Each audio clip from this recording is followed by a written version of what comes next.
सेबी ने recently 6 IPOs approve किए थे और इनमें से एक मेगा आईपीओ है जिसका इश्यू साइज है 12,500 करोड़ रुपए। ये आईपीओ लाने वाली कंपनी इंडिया के लार्जेस्ट प्राइवेट बैंक और मार्केट कैप के हिसाब से second largest company HDFC bank की सब्सिडरी है। और हम आज बात कर रहे हैं एचडीबी फाइनेंशियल सर्विसेज के आईपीओ के बारे में। आज हम इस आईपीओ को रिव्यू करेंगे बेस्ड ऑन इट्स डीआरएचपी यानी ड्राफ्ट रेड हेरिंग प्रोस्पेक्टस। सो हम क्विकली कवर करेंगे IPO details, business and industry overview, strengths and weaknesses और फाइनेंशियल्स। आरएचपी या रेड हेरिंग प्रोस्पेक्टस आने के बाद हम इस आईपीओ का डिटेल रिव्यू लेकर के आएंगे लेटेस्ट अवेलेबल डेटा के साथ। आज के वीडियो में हम बस इंपॉर्टेंट पॉइंट्स कवर करेंगे। तो चलो शुरू करते हैं।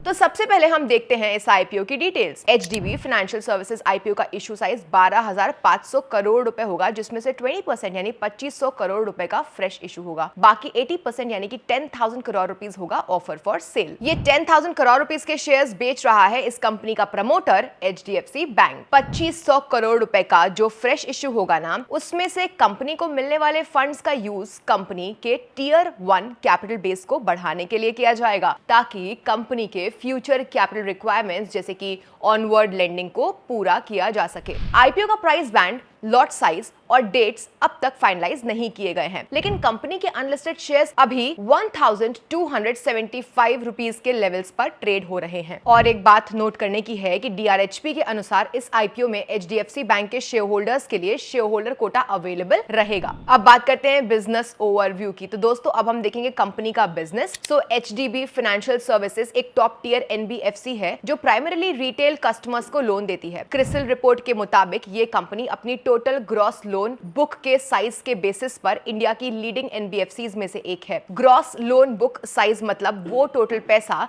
जो कंपनी ने बोरोवर्स को उधार दिया है और जो फ्यूचर में वापस मिलने की उम्मीद है। ये आरबीआई के अपर लेयर एनबीएफसीज में शामिल है, जो दिखाता है कि ये कंपनी फाइनेंशियल सिस्टम के लिए इंपॉर्टेंट है और इस पर एडिशनल रेगुलेटरी मॉनिटरिंग होती है। कंपनी का लोन पोर्टफोलियो 3 कोर सेगमेंट्स में डिवाइडेड है: एंटरप्राइज लेंडिंग, एसेट फाइनेंस और कस्टमर फाइनेंस। सो एंटरप्राइज लेंडिंग सेगमेंट स्मॉल और मीडियम बिजनेसेस जैसे कि एमएसएमईज को फंडिंग प्रोवाइड करता है for working capital, business expansion या नए कॉन्ट्रैक्ट। इनका साइज 393.1 बिलियन रुपीस था एज ऑफ सितंबर 30, 2024, जो कंपनी के टोटल लोन बुक का 39.85% है। एसेट फाइनेंस सेगमेंट में कंपनी उन कस्टमर्स को लोन देती है जो इनकम जनरेटिंग एसेट्स जैसे commercial vehicles, tractors, construction equipment खरीदना चाहते हैं, जो मोस्टली सिक्योर्ड लोन्स होते हैं। इनका साइज 368.4 बिलियन रुपीस था, जो 37.36% ऑफ टोटल लोन्स है। कंज्यूमर फाइनेंस सेगमेंट मिडिल और लोअर इनकम हाउस होल्ड्स को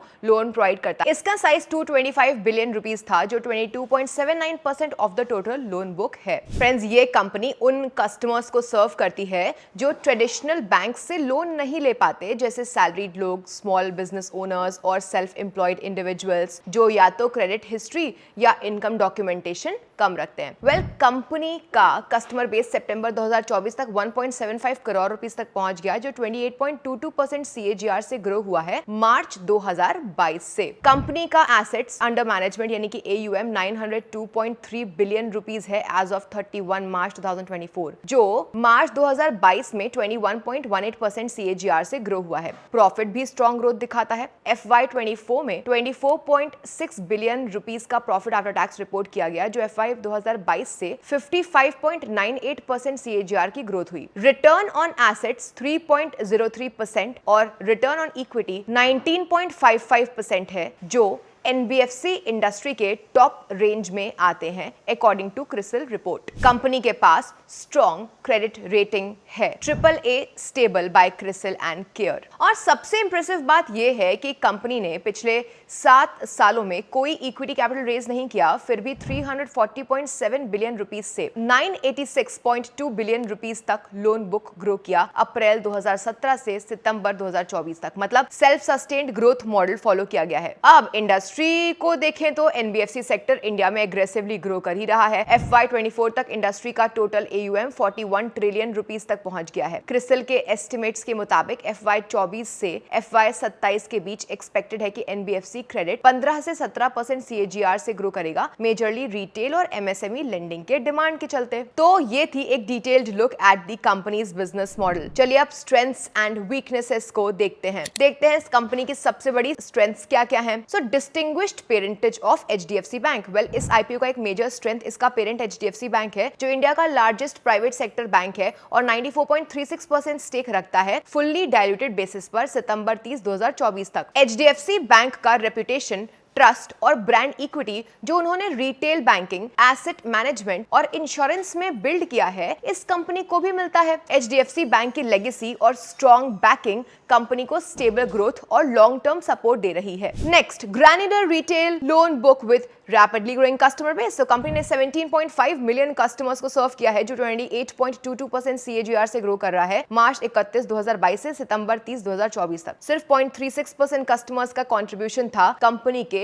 20 लार्जेस्ट कस्टमर्स से, जो रिस्क को काफी डाइवर्सिफाई करता है। और 12.02% loans new to credit customers यानी कि फर्स्ट टाइम बोरोवर्स को दिए गए हैं। Next, diversified product portfolio. Company के पास 13 डिफरेंट लेंडिंग प्रोडक्ट्स हैं। इन प्रोडक्ट्स में business loans, vehicle loans, personal loans और डिजिटल लाइफस्टाइल लोन्स शामिल हैं। सितंबर 30, 2024 तक कंपनी का लोन बुक 986.2 बिलियन रुपीस का था, जो 20.93% CAGR से ग्रो हुआ मार्च 31, 2022 से 71.08%। लोन्स एसेट बैक्ड कोलैटरल से सिक्योर्ड हैं, जो रिस्क को मिनिमाइज करते हैं। Next, omni channel distribution network. Well, company का पैन इंडिया डिस्ट्रीब्यूशन नेटवर्क काफी स्ट्रॉन्ग है, जिसमें 1772 ब्रांचेस और 1162 टाउन्स, सिटीज कवर किए गए हैं सितंबर 30, 2024 तक। एक्सटर्नल डिस्ट्रीब्यूशन के लिए 80+ ब्रांड्स और 1,40,000 प्लस रिटेल टच पॉइंट्स के साथ पार्टनरशिप है। डिजिटल डिस्ट्रीब्यूशन भी ग्रो हो रहा है और HDB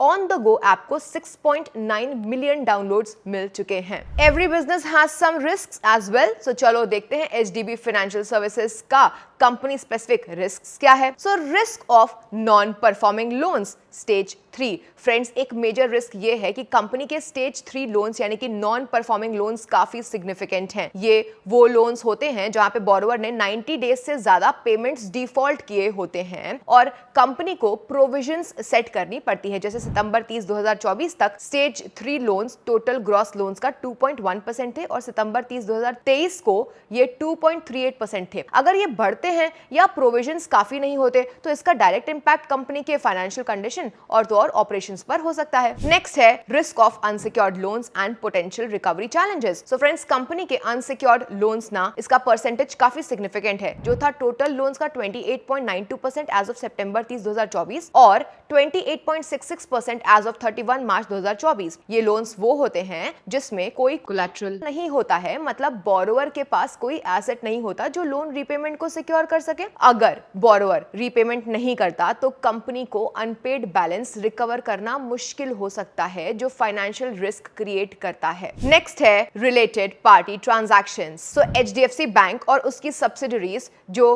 कंपनी के रिलेटेड पार्टीज हैं, इनके साथ बिजनेस में ऑर्डिनरी ट्रांजैक्शंस होते हैं, जैसे कि back office services, sales support और कलेक्शन कॉल सेंटर्स चलाना। HDFC बैंक कंपनी का लेंडर भी है और HDFC लाइफ इंश्योरेंस और HDFC अर्गो जनरल इंश्योरेंस के साथ भी टाई अप्स हैं। ये related party transactions significant capital outlay की डिमांड करते हैं और इनमें कॉन्फ्लिक्ट ऑफ इंटरेस्ट हो सकता है, इसलिए अच्छा रिटर्न जनरेट करना गारंटी नहीं है। नेक्स्ट है risk of dependency on HDFC bank brand and trademark. जी हाँ, कंपनी अपने प्रमोटर HDFC बैंक के साथ एक ट्रेडमार्क लाइसेंस एग्रीमेंट पर डिपेंड करती है, जिसमें HDFC बैंक का लोगो यूज करने के लिए राइट दिया गया है। अगर ये एग्रीमेंट टर्मिनेट होता है या HDFC बैंक ब्रांड को रेपुटेशनल डैमेज होता है तो इसका डायरेक्ट इंपैक्ट कंपनी के brand recognition, business financial condition और ऑपरेशंस पर हो सकता है। ये रिस्क ना कंपनी के लिए काफी सिग्निफिकेंट हो सकता है क्योंकि ब्रांड वैल्यू बिजनेस ग्रोथ के लिए इंपॉर्टेंट है। नेक्स्ट रिस्क है नेगेटिव कैश फ्लो। कंपनी को रिसेंट ईयर्स में नेगेटिव कैश फ्लोज का सामना करना पड़ा। सितंबर 30, 2024 तक के 6 मंथ्स में ऑपरेटिंग एक्टिविटीज से 9,209 करोड़ रुपीस का और मार्च 2024 में 16,736 करोड़ रुपीस का नेट कैश यूज हुआ। ये इंक्रीज्ड लोन डिसबर्समेंट्स और डिस्ट्रीब्यूशन नेटवर्क एक्सपेंशन की वजह से था। अगर एक्सपेंशन कॉस्ट हाई रहे तो ये कंपनी के फाइनेंशियल कंडीशन को और स्ट्रेन कर सकता है। नेक्स्ट रिस्क है इंटरेस्ट रेट वोलेटिलिटी का रिस्क। जी हाँ, कंपनी को एक मेजर रिस्क है इंटरेस्ट रेट फ्लक्चुएशंस का, जो डायरेक्टली नेट इंटरेस्ट इनकम यानी कि NII और नेट इंटरेस्ट मार्जिन यानी कि NIM को इफेक्ट कर सकता है। NBFC होने के नाते कंपनी अपनी इनकम का बड़ा हिस्सा लोन इंटरेस्ट और बोरिंग कॉस्ट के डिफरेंस से कमाती है। ये मार्जिन कंपनी का कोर प्रॉफिट होता है क्योंकि ये नॉन डिपॉजिट टेकिंग NBFC है। कंपनी मोस्टली होलसेल बोरिंग्स पर डिपेंडेंट है। अगर बोरिंग कॉस्ट बढ़ती है और लोन इंटरेस्ट रेट उतना नहीं बढ़ता है तो NIM घट सकता है। जैसे फिस्कल 2024 में जहां नेट इंटरेस्ट इनकम बढ़ा लेकिन NIM 8.25% से 7.85% हो गया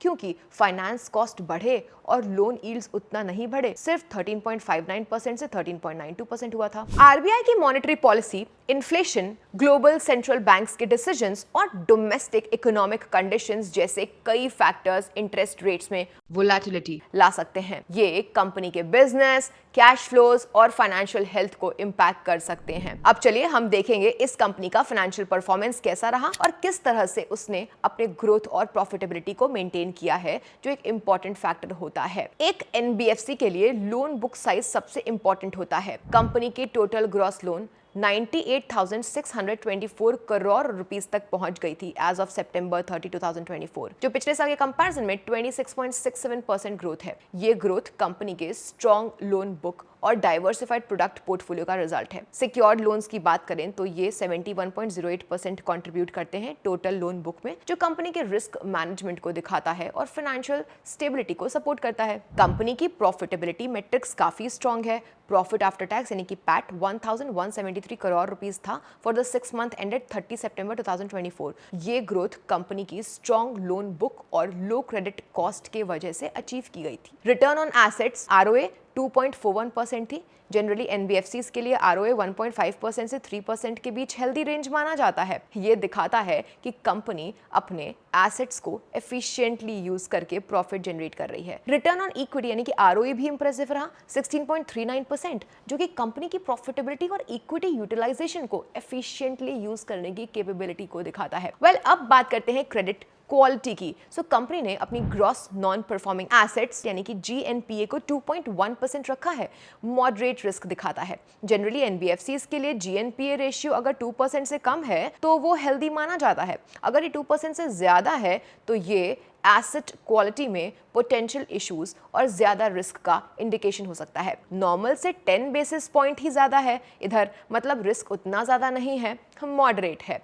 कंपनी का नेट इंटरेस्ट मार्जिन NIM काफी हेल्दी है एट 7.63%, मतलब कि कंपनी अपने बोरिंग्स पर काफी अच्छी मार्जिन जनरेट कर रही है। NIM बताता है कि कंपनी अपने लोन्स और इन्वेस्टमेंट्स पर कितनी अच्छी रिटर्न्स जनरेट कर रही है, जो बोरिंग्स पर लगती इंटरेस्ट कॉस्ट को कवर करने के बाद बची होती है। कॉस्ट टू इनकम रेशियो एक इंपॉर्टेंट मेट्रिक है जो कि कंपनी की ऑपरेटिंग एफिशिएंसी को मेजर करता है। 42.96% का कॉस्ट टू इनकम रेशियो का मतलब है कि कंपनी अपनी टोटल इनकम का 42.96% अपने ऑपरेटिंग एक्सपेंसेस में लगा रही है, जो एक अच्छा फिगर है और दिखाता है कि कंपनी अपने एक्सपेंसेस को एफिशिएंटली कंट्रोल कर रही है। कंपनी का प्रोविजन कवरेज रेशियो यानी कि PCR 60.69% है, जो दिखाता है कि कंपनी ने अपने ग्रॉस NPAs के अगेंस्ट 60.69% प्रोविजन रखा हुआ है। ये एक मॉडरेट लेवल का कवरेज है जो अभी के लिए सफिशिएंट है। अगर NPAs बढ़ते हैं तो कंपनी को एडिशनल प्रोविजंस की जरूरत हो सकती है, लेकिन फिलहाल ये रेशियो रिस्क को मैनेज करने के लिए एडिक्वेट है। अगर हम कंपनी के डेट प्रोफाइल की बात करें तो टोटल बोरिंग्स स्टेडली बढ़ रहे हैं और 82,600 81.1 करोड़ रुपीस तक पहुंच गया एज ऑफ September 30, 2024। मतलब कंपनी ने अपने ऑपरेशंस और ग्रोथ के लिए काफी बोरिंग्स ली हुई हैं। ये बोरिंग्स में बढ़ावा का रीजन है कि ये अपनी फंडिंग नीड्स को पूरा करने के लिए होलसेल बोरिंग सोर्सेज पर डिपेंड करती है, क्योंकि ये NBFC एक नॉन डिपॉजिट टेकिंग एंटिटी है। पर फिस्कल 2022 से फिस्कल 2024 तक ग्रॉस NPA स्टेडली कम हो गया है, जो 4.99% से 2.1% तक गया है। ये दिखाता है कि कंपनी NPA लेवल्स को इफेक्टिवली मैनेज कर रही है despite increased borrowings. Debt to equity ratio जो 5.93 है, ये शो करता है कि कंपनी ने अपने इक्विटी के कंपैरिजन में काफी ज्यादा डेट लिया है, जो हाई लेवरेज को इंडिकेट करता है। ये रिस्क फैक्टर हो सकता है, क्योंकि ज्यादा डेट होने पर इंटरेस्ट पेमेंट्स का बर्डन बढ़ जाता है, जो कंपनी को फाइनेंशियल स्ट्रेस में डाल सकता है अगर रेवेन्यू स्टेबल ना हो। कंपनी की CRAR यानी कि capital to risk weighted assets ratio healthy है, 14.64% टियर 1 के लिए और 4.66% टियर 2 के लिए एज ऑफ September 30, 2024। ये रेशियो कंपनी को अपने बोरिंग्स को एफिशिएंटली मैनेज करने और रेगुलेटरी रिक्वायरमेंट्स को मीट करने में मदद करता है। CRAR दिखाता है कि कंपनी के पास अपने रिस्क वेटेड एसेट्स यानी कि RWA को कवर करने के लिए कितना कैपिटल अवेलेबल है। RWA वो एसेट होते हैं जो कंपनी के बैलेंस शीट पर होते हैं, लेकिन उन्हें रिस्क के हिसाब से एडजस्ट किया जाता है। हर एसेट को एक रिस्क वेट दिया जाता है जो उसके क्रेडिट रिस्क को रिफ्लेक्ट करता है। हायर CRAR 12 to 15% के ऊपर का मतलब है कि कंपनी के पास सफिशिएंट कैपिटल है जो उसके रिस्क वेटेड एसेट्स को कवर कर सके और कंपनी फाइनेंशियली स्टेबल है। तो दोस्तों, ये रहा HDB फाइनेंशियल सर्विसेज का फाइनेंशियल परफॉर्मेंस का एक रिव्यू। दोस्तों, आज आपने NBFC के कई सारे इंपॉर्टेंट मैट्रिक्स जान लिए हैं। आगे से एक NBFC को एनालाइज करते वक्त क्या क्या ध्यान में रखना है वो अब आपको पता हो गया है ना। तो फ्रेंड्स, आज बस इतना ही। आपको क्या लगता है इस IPO के बारे में, हमें कमेंट करके बताइए। और हाँ, हर बार की तरह याद दिला रही हूँ कि ये वीडियो ना सिर्फ फ्रेंड्स एजुकेशनल पर्पसेस के लिए ही है। इसमें किसी भी तरह का हमारी तरफ से बाय या फिर सेल रिकमेंडेशन नहीं है। अगर आपको वीडियो हेल्पफुल लगी है तो क्यों ना आप इसे लाइक करें, हमारे चैनल को सब्सक्राइब कर लीजिए और नीचे कमेंट्स में अपना फीडबैक देना मत भूलिएगा। हम वादा करते हैं ऐसे ही और IPO रिव्यूज लेकर के आते रहेंगे। So stay informed, stay smart and happy investing. मिलती हूँ नेक्स्ट वीडियो में, तब तक के लिए बाय बाय।